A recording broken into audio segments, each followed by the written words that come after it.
Good afternoon po sa paradangog kang Bombo Radyo and Happy New Year po sa Gabos. On behalf of our Provincial Fire Marshal, Fire Senior Superintendent Attorney Hyacinth N. Grahida Mirabel, ako po si SFO2 Jessa A. Bombita, Provincial Chief Operation ng Bureau of Fire Protection, Camarines Sur. Assessment po natin sa nagdaang Christmas at New Year season, masasabi po natin na naging generally peaceful and manageable ang sitwasyon dahil wala naman po tayong naitalang major fire incidents.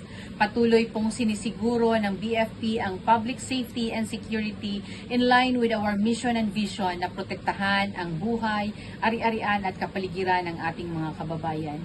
Sa nakaraang dalawang holiday season, naging maganda po ang resulta ng aming intensified fire prevention efforts sa mga public places at residential communities.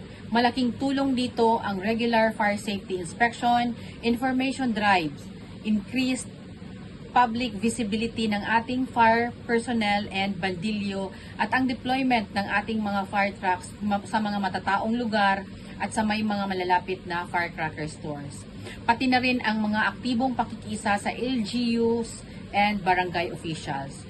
Bilang bahagi ng aming mission and vision, patuloy po naming hinihikayat ang kooperasyon ng komunidad.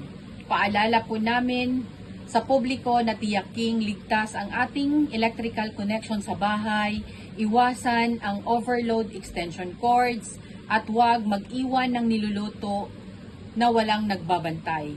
Mainam din po na may basic firefighting tools tayo sa bahay tulad ng fire extinguisher, kahit timba ng tubig at buhangin.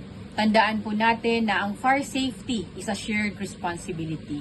Sa sama-samang disiplina at pakikiisa, masisiguro po natin ang isang ligtas, masaya at mapayapang komunidad.